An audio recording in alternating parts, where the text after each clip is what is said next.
বাংলাদেশের মিডিয়া একটা খবর প্রচার করছে, বলছে কি যে ইসরায়েলকে লাখ লাখ অস্ত্র গোলা বারুদ দিচ্ছে ভারত, এবং এই রিপোর্টটা নাকি দাখিল করেছে অ্যামনেস্টি ইন্টারন্যাশনাল। এবং খবর প্রচারের টোনটা হচ্ছে এরকম যে এইটা করে ভারত মহা অন্যায় করে ফেলছে, মানে এমন জঘন্য অন্যায় করে ফেলছে যে এর চাইতে অন্যায় আর কিছু হতে পারে না।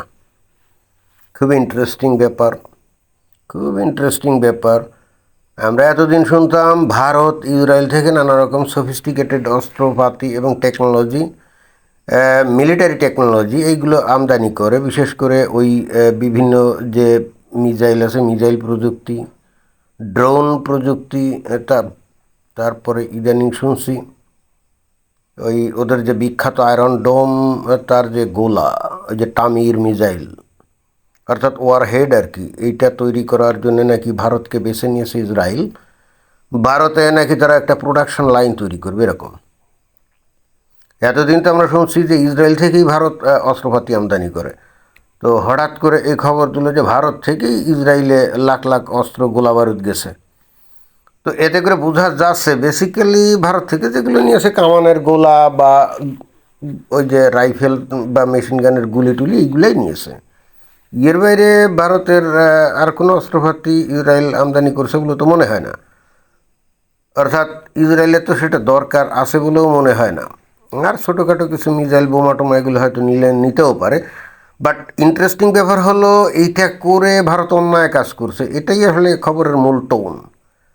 ভালো কথা, এটা যদি একটা বিশাল অন্যায় হয়, এবং বলা হচ্ছে যে ইসরায়েল যে গণহত্যা চালিয়েছে এই গাজাতে, ওই কাজে ভারত সাহায্য করার জন্য এই গোলাবারুদ নাকি রপ্তানি করছে।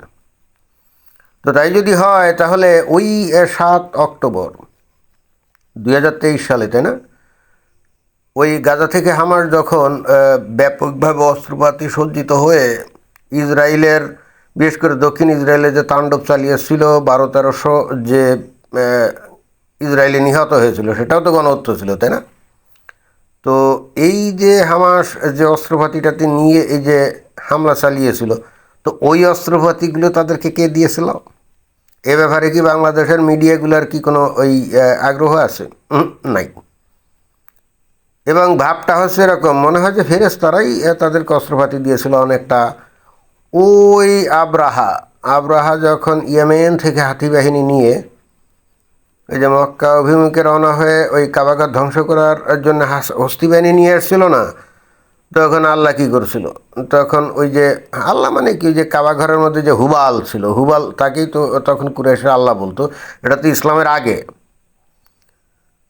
তো ওই হুবাল যাকে নাকি ওই আরবরা আল্লাহ বলতো, সেই আল্লাহ কী করছে, অর্থাৎ হুবাল কী করছে, ওই আবাবিল পাখি পাঠিয়ে দিছিল, পায়ে ছোটো ছোটো নড়ি পাথর, ওইগুলো যখন ওই হাতি বাহিনীর উপর পড়ছে, তখন নাকি হাতি বাহিনী সব কী হয়ে গেছে, ধ্বংস হয়ে গেছে, পুঁছে গেলে মারা গিয়ে পুঁছে গেলে গেছিলো এরকম। তো হামাস যে অস্ত্রপাতি পাইছিল, এটাও মনে হয় যে আবাবিল পাখি তো আর অত বড় অস্ত্র নিয়ে আসতে পারবে না, ফেরেশতাদেরকে পাঠাইছিল। এবং যেহেতু আল্লাহর তরফ থেকে ফেরেশতার মাধ্যমে অস্ত্রপাতি পাইছিল, অতএব এইটা তো আর বলার দরকার পড়ে না, এটা তো উল্লেখের দরকার পড়ে না, তাই না? তো যাই হোক, এখন ভারত আর ইসরায়েলের মধ্যে তো ব্যাপক বন্ধুত্বপূর্ণ সম্পর্ক।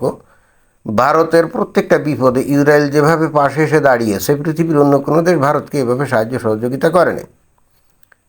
ইসরায়েল একটা ছোট্ট দেশ হলো আর ভারত একটা বিশাল দেশ হলো, যতটা না ইসরায়েল ভারতের কাছে কৃতজ্ঞ, তার থেকে ভারত ইসরায়েলের কাছে অনেক বেশি কৃতজ্ঞ।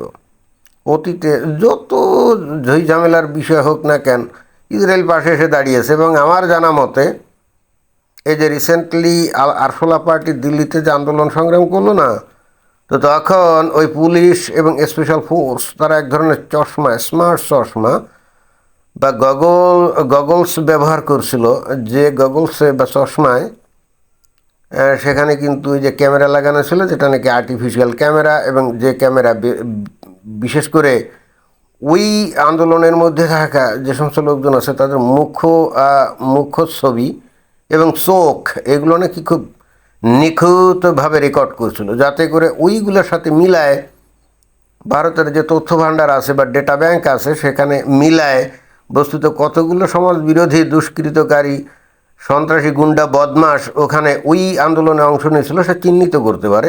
এবং এর জন্য কিন্তু Bharat very much very much grateful to Israel, right? এটা কিন্তু বলতেই হবে। এখন কথা হচ্ছে যে ভারত আর ইসরায়েলের যেহেতু বন্ধুত্বপূর্ণ সম্পর্ক, ইসরায়েল এখন প্রচুর গোলাবারুদ খরচ করে ফেলছে তাদের আত্মরক্ষার জন্যে। ইসরায়েল তো আর এমনি শখ করে গিয়ে তো আর গাজার উপরে হামলা চালায় নাই, তাই না?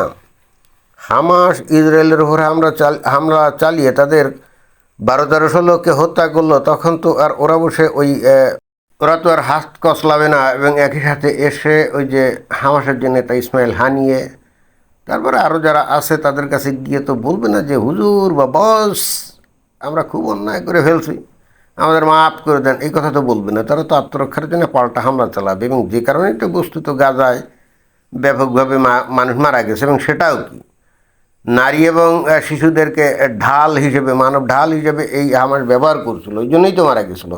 অর্থাৎ ওই নারী পুরুষের প্রতি, ওই নারী এবং শিশুর প্রতি গাজার যে হামাস, তাদের কিন্তু কোনো মায়া মহব্বত নেই, থাকলে তো ঢাল হিসেবে ব্যবহার করতো না। তাদের বোঝা উচিত ছিল তারা যখন 1200-1300 ইসরায়েলিকে হত্যা করছে তখন এই সমস্ত মানব ঢাল সামনে দিয়ে কোনো লাভ নাই। আত্মরক্ষার জন্য যা কিছু করা দরকার ইসরায়েল সেটাই করবে। আর যদি সেটা না করে তাহলে তাদের দেশ এবং জাতি ধ্বংসের হুমকির মধ্যে থাকবে। অর্থাৎ ওই রকম মানবতা দেখাতে গেলে ইসরায়েল রাষ্ট্রটাই টিকবে না, এটা ওরা খুব ভালো করেই জানে। তো এগুলো করতে গিয়ে গোলাবারুদ অনেক ফুরিয়ে গেছে। তখন ভারত সরকারকে বলেছে যে আমাদের কিছু গোলাবারুদ দাও। তো অতীতে এই ইসরায়েল ভারতকে বহুবার সাহায্য করেছে। তো এখন বন্ধুর বিপদে এই ভারত তাদেরকে কি সাহায্য করবে না?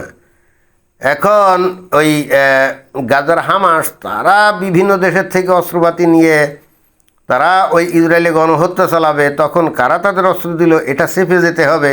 এবং এটা কোনো অন্যায় না। ইসরায়েল যখন আত্মরক্ষার জন্য তারা পাল্টা হামলা চালাচ্ছে তখন গোলাবারুদ কমে গেলে সেখানে ভারত যদি অস্ত্রপাতি দেয় সেটা মহা অন্যায় হয়ে যাবে। এগুলো হলো ইসলামিক দুনিয়ার ন্যারেটিভ, তাই না?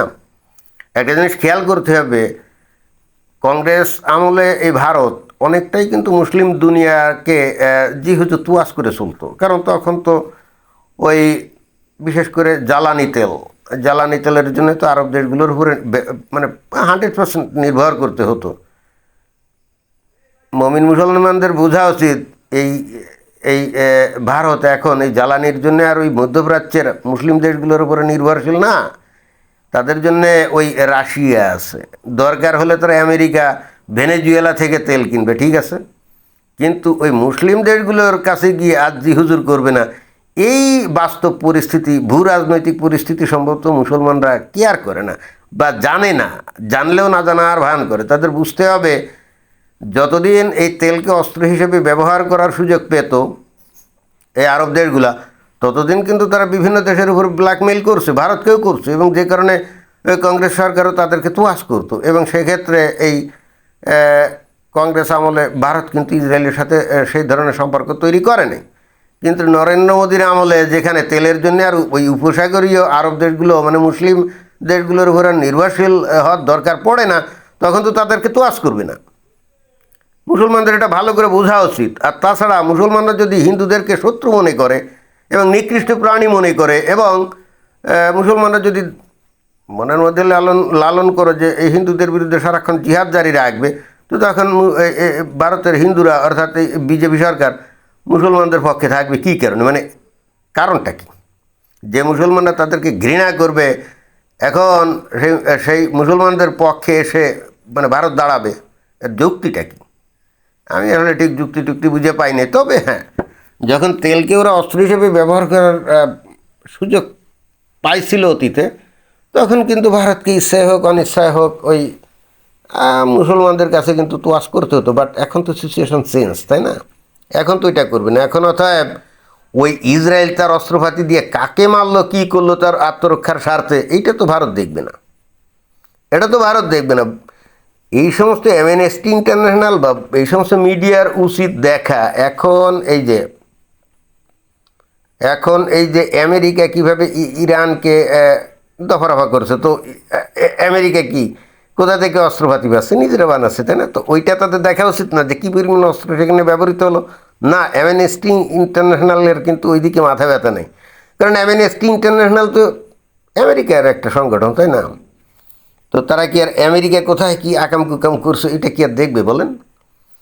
আর একটা জিনিস খেয়াল করতে হবে যে ভারত মুসলমানদের সাথে এত খাই খাতির করতে যাবে কোন দুঃখে? মুসলমানরা কি তাদের সাথে খাই খাতির করে নাকি? না। এই যে ভারতের দুইটা মুসলিম দেশ আছে, একটা পাকিস্তান একটা বাংলাদেশ, তো এরা কি ভারতের সাথে বন্ধুত্বপূর্ণ সম্পর্ক রাখতে চায় নাকি? না, চায় না। তো তাই যদি হয় তাহলে ভারতের এত ঠেকা কি? ভারত এই পাকিস্তান বা এই বাংলাদেশ এখান থেকে এমন কি সুবিধা পায়? কোনো সুবিধা পায় না। বরং এই পাকিস্তান ভারত থেকে সুবিধা না পেতে পেতে এখন ভিখারি হয়ে গেছে। আর বাংলাদেশও ওই একই দিকে ধাবিত হচ্ছে। বাংলাদেশও অবশ্য পাকিস্তানের পাল্লায় পড়ে ইচ্ছাকৃতভাবে ভারতের সাথে গণ্ডগোল গ্যাঞ্জাম করে নিজেরাই আসলে ওইদিকে ধাবিত হচ্ছে, পাকিস্তানের লাইনে ধাবিত হচ্ছে। এখন এটা তাদের খাসলত, যাক না, অসুবিধা কী? তাতে ভারতের কী যায় আসে? বাংলাদেশ বা পাকিস্তানের যদি ভিখারি হয়ে যায় ভারতের সাথে জেলাসি করতে গিয়ে, ভারতের সাথে টক্কর দিতে গিয়ে, ভারতের সাথে শত্রুতা করতে গিয়ে, so let them do that, let them go to the hell. Who is caring about it? Nobody cares about it, right? আসল বিষয়টা হলো যে মুসলমানরা যদি অমুসলিমদেরকে বন্ধুরূপে গ্রহণ না করে, তাদেরকে যদি সর্বদাই শত্রু হিসেবে গণ্য করে, ভারতের হিন্দুদের এত ঠেকা পড়ে নাই যে ওই তাদের সাথে খাতির পাতাতে যাবে। আর এইটা করতে গেলে অমানবতা হয়ে যাবে। আর মুসলমানরা যখন অন্যের উপরে ঝাঁপিয়ে পড়ে একেবারে কচু কাটা করবে, সেটা আর অমানবিকতা না, তাই না? যাই হোক, এখন কী আর করা, খবর যখন দিয়েছে ইসরায়েলের গোলাবারুদ কমে গেছিলো, ভারত দিয়েছে, তো সেটাই তো দিবে, তাই না? বন্ধুর বিপদে তো বন্ধুই সাহায্য করে। ইসরায়েল আর যাই হোক তো ট্রেইটর না যে বন্ধুর বিপদে সাহায্য করবে না, অথবা মানে সুদিনে পাশে আছে দুর্দিনে নাই। ইসরায়েল তো এই ধরনের কোনো পরিচয় অতীতে কখনো দেয় নাই। তারা তো বন্ধুত্বের মূল্য বোঝে, তাই না? তো এটাই ছিল বক্তব্য। ধন্যবাদ।